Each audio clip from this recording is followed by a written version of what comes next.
اب سے پہلے یہ ایک انہونا خیال تھا کہ کسی جانور کا دل انسان کے سینے میں نہ صرف دھڑک سکتا ہے بلکہ اسے زندہ رکھنے کا سبب بھی بن سکتا ہے، لیکن نئے سال کے پہلے مہینے میں یونیورسٹی آف میریلینڈ کی ایک ٹیم نے ایسا ممکن کر دکھایا۔ جس ٹیکنالوجی کی مدد سے ایک کارنامہ سر انجام دیا گیا اسے زینو ٹرانسپلانٹ ٹیکنالوجی کہتے ہیں، یعنی کسی ایک قسم کے جانور کے عضو کی کسی دوسرے قسم کے جانور میں پیوند کاری۔ یونیورسٹی آف میریلینڈ میں کارڈیک زینو ٹرانسپلانٹیشن پروگرام کے سائنٹیفک ڈائریکٹر ایک پاکستانی نژاد امریکی ڈاکٹر محمد منصور محی الدین ہیں۔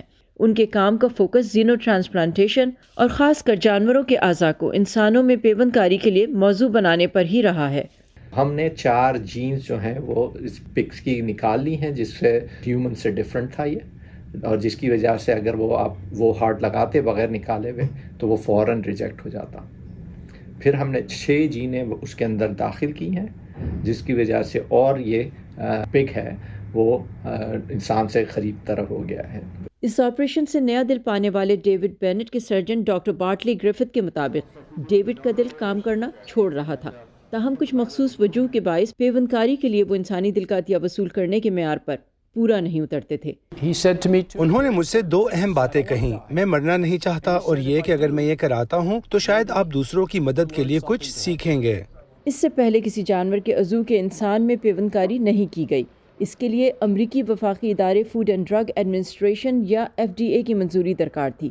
یہ منظوری لینا تقریباً ناممکن تھا، تاہم FDA نے 2 وجوہ کی بنا پر اس کی اجازت دے دی۔ ایک تو یہ کہ ڈیوڈ بینٹ کی زندگی بچانے کے لیے کوئی اور آپشن نہ تھا، دوسری وجہ تھی ڈاکٹر محی الدین کی لیب کے ٹرانسپلانٹ کے بہترین نتائج اور ان کی ساکھ۔ ہمارا مقصد یہ ہے کہ ہم اگر کہ یہ چیز کامیاب ہو جاتی ہے تو اتنی مقدار میں یہ آرگنز اویلیبل ہوں گے کہ انشاءاللہ کوئی ایسا آدمی نہیں ہوگا جس کو اس وجہ سے مرنا پڑے کہ اس کے پاس آرگن نہیں تھا۔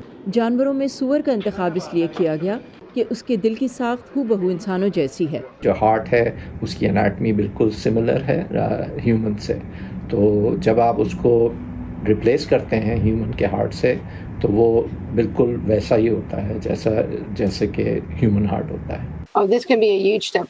انتظار کرنے کے بجائے یہ ایک بہت بڑا قدم ہو سکتا ہے۔ انسانی اعضاء کو دستیاب بنانے میں پیوند کاری ایک عام آپریشن بن جائے گا۔ ہمارے پاس اچھے اعضاء وافر مقدار میں موجود ہوں گے۔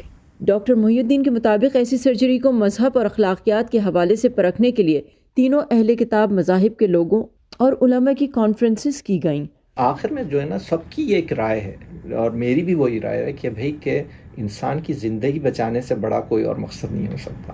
ڈاکٹر محی الدین کے مطابق ڈیوڈ اس وقت مشینوں کے بغیر پیوند کاری کیے گئے نئے دل کے ساتھ زندہ ہیں اور اس کامیابی میں وہ پاکستان کا نام نمایاں طور سے دیکھنا چاہتے ہیں۔ میرا ایک بہت بڑا مقصد یہ ہے کہ میں پاکستانی کے نام سے پہچانا جاؤں اور ڈاؤ میڈیکل کالج کے گریجویٹ کے حیثیت سے بھی۔ وہ اپنی کامیابی کا سہرا پوری ٹیم کے سر اور سب سے بڑھ کر ان مریضوں کے سر باندھتے ہیں جو سال ہر سال سے اعضاء کے عطیات کے منتظر ہیں۔ Saba Shah Khan, Voice of America, Washington.